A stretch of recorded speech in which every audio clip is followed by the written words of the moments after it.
Voilà, que Dieu nous bénisse, que Dieu nous fortifie, que Dieu nous aide en ce jour et nous prions à ce que la compréhension soit totale. Chers frères et sœurs en Christ, nous voulons vous dire droit dans les yeux que les temps sont finis. Jésus-Christ revient bientôt. Et la venue du Seigneur Jésus-Christ peut se faire d'un moment à un autre. Elle peut se faire maintenant que nous sommes en train de recevoir ces paroles. Elle peut se faire dans les minutes qui suivent. Et c'est pourquoi, en tant que chrétien, parce que quand je parle du chrétien, on est d'abord chrétien avant d'être serviteur de Dieu ou servant de Dieu ou je sais pas ce que nous sommes. Parce que le chrétien, c'est celui qui a d'abord accepté Jésus-Christ de Nazareth comme Seigneur et Sauveur. Et donc, il faut être réaliste. Il faut revenir sur terre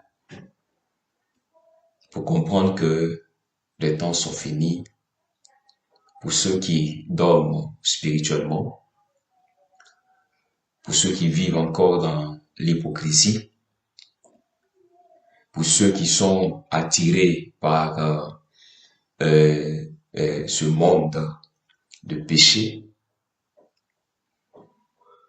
Nous voulons encore nous interpeller, parce que il s'agit de nous, les enfants de Dieu, à comprendre que c'est le temps de se repentir, c'est le temps de revenir au Seigneur Jésus-Christ. C'est le temps de parler à Dieu parce que nous sommes malheureusement conduits par les aveugles, par des gens, par des personnes qui ne pensent qu'à eux-mêmes, qui n'ont pas le souci des âmes, qui ne se soucient pas des âmes, des conducteurs qui pensent qu'à eux-mêmes, qu'à leur ventre. Et c'est le constat malheureux que nous faisons aujourd'hui. Donc, c'est le moment de venir au Seigneur Jésus-Christ. Comme l'a dit, venez à moi, vous tous qui êtes fatigués, chargés, je vous donnerai du repos. Et nous sommes véritablement fatigués par le péché, par la tromperie, par l'hypocrisie de l'Église et des conducteurs aujourd'hui. Nous sommes fatigués par ceux-là même qui se font appeler des pères, ceux-là qui se font appeler des conducteurs. Nous sommes fatigués parce que rien ne va, tout est mondain dans l'Église, tout est hypocrisie, tout est pratique du péché, tout est bizarre dans l'Église. Et c'est pourquoi nous devons nous ressaisir. Nous devons nous ressaisir parce que Dieu est assis dans son trône et le temps qu'il a fixé, ce temps-là, chaque jour, continue d'aller à son terme, continue d'avancer. Dieu attend le jugement. C'est ce jour-là qu'il parlera. C'est ce jour-là que les choses vont véritablement se clarifier pour ceux qui vivent encore dans l'incrédulité, pour ceux qui marchent encore dans l'orgueil. Il n'y a plus d'humilité dans l'église parce que tout le monde se croit arrivé, tout le monde se croit être le maître de tous, tout le monde se croit être quelqu'un qui connaît tout. Or malheureusement, nous ne connaissons rien. Nous connaissons en partie, nous ne savons rien. C'est pourquoi il faut ouvrir les yeux. Il faut avoir le regard spirituel, comprendre que nous sommes en train de vivre le monde. Comprendre que le monde est dans l'église aujourd'hui.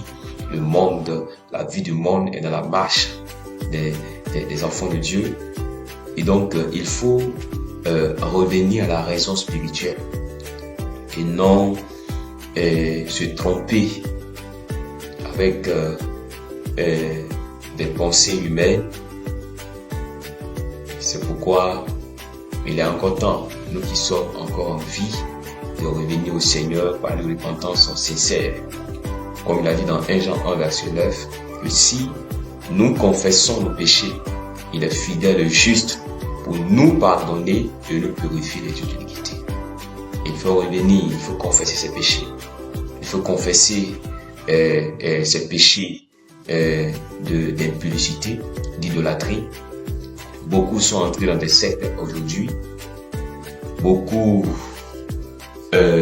sont animés d'un esprit de mammon. Beaucoup sont animés d'un esprit de sexualité. Beaucoup sont animés d'un esprit d'orgueil. Beaucoup se cachent derrière la tromperie du diable. Et c'est pourquoi il est encore temps, pendant que nous avons la vie, de revenir au Seigneur Jésus-Christ de Nazareth. Comme je l'ai dit, comme je l'ai toujours dit,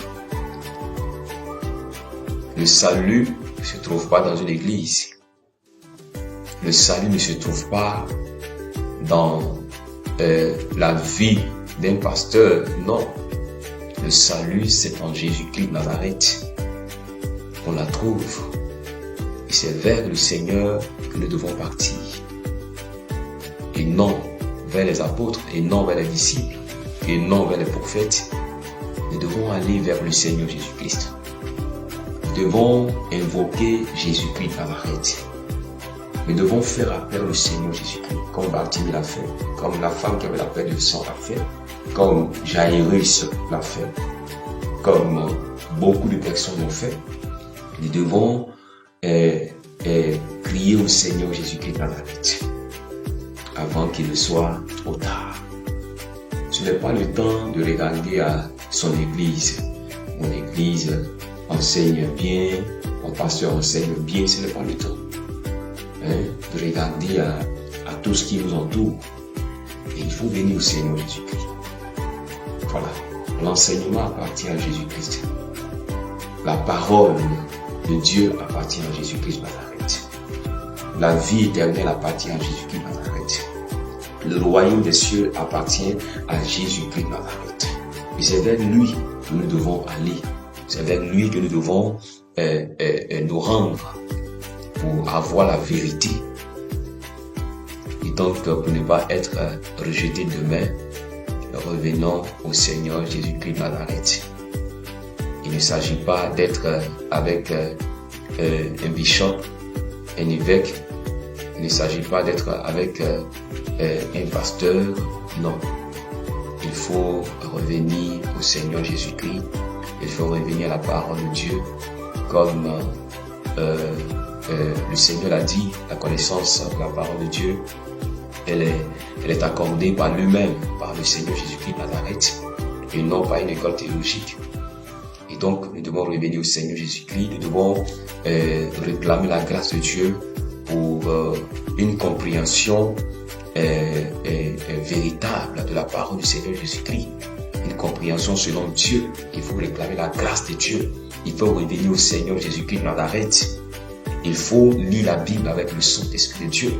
Il voilà, dans un esprit d'humilité pour que notre vie chrétienne, notre marche chrétienne soit agréable à Dieu. Bien-aimés, on a beaucoup suivi les églises, on a beaucoup suivi les prophètes, les pasteurs et autres. Mais c'est le temps de suivre le Seigneur Jésus-Christ dans Nazareth. C'est pourquoi il a dit, si un aveugle est conduit par un aveugle, voilà, les deux tomberont dans un trou, dans le trou de l'enfer. Et donc, il faut revenir au Seigneur Jésus-Christ dans Nazareth. Il faut revenir au Seigneur Jésus-Christ. Parce que c'est grave, ce que nous voyons, ce que nous constatons. Comme le Seigneur l'a dit, s'il n'abrège pas le temps, les élus même seront gagnés. Et actuellement, il y a combien d'élus? Voilà, il y a combien d'élus? Si la sonnette sonne, la trompette sonne aujourd'hui, il y a combien de personnes qui iront avec le Seigneur Jésus-Christ? Combien de personnes seront sauvées? Et voyons la réalité en France. Parce que c'est triste, hein? Voilà, c'est triste. C'est triste. Voilà, c'est triste. Je suis pasteur aussi. Et je sais ce qui se passe. Voilà. Disons-nous la vérité. Il n'y a plus de vérité dans la bouche des pasteurs. Il n'y a plus de vérité. Il n'y a que voilà, de la tromperie. Tout ça à cause des dîmes, à cause des offrandes. C'est malheureux. Voilà. Il faut le reconnaître. Je suis aussi pasteur. Donc nous devons revenir à Dieu, nous devons nous repentir. Nous devons nous repentir sincèrement. Voilà, c'est pas une question d'avoir des costumes ou bien je sais pas, non, c'est pas ça. C'est pas ça. Voilà, je vais parler au pasteur, c'est pas ça. C'est pas ça. C'est pas ça le Seigneur nous a appelés. Regardons un peu la vie des apôtres, disons Actes des apôtres. Pourquoi est-ce qu'on mettait les apôtres en prison? Pourquoi est-ce qu'on constatait dans la vie des apôtres la souffrance? C'est à cause de quoi? C'est à cause de la vérité. Pierre n'a-t-il pas dit dans Actes 5, verset 29, il faut obéir à Dieu plutôt qu'aux hommes?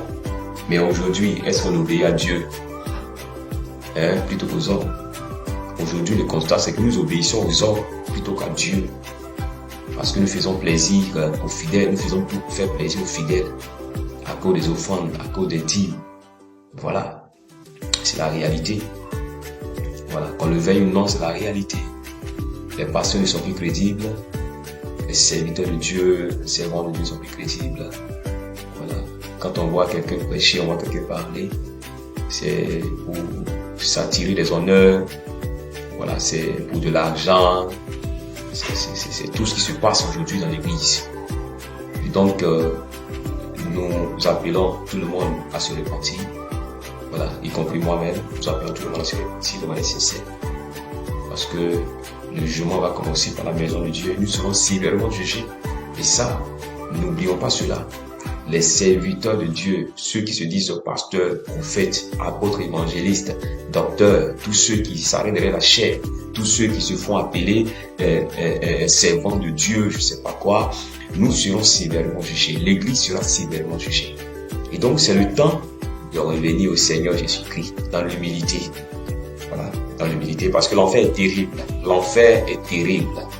Malheureusement, l'enfer n'est pas réservé seulement au diable et ses démons. Voilà.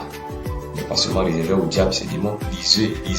Lisons Apocalypse, vous verrez que l'enfer est réservé aussi pour les chrétiens. Les chrétiens rebelles.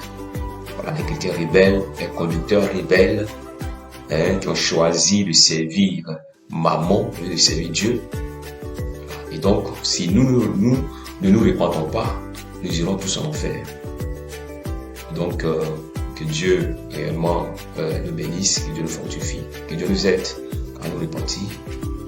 Voilà. Seigneur, merci pour ta grâce au nom de Jésus-Christ. Amen.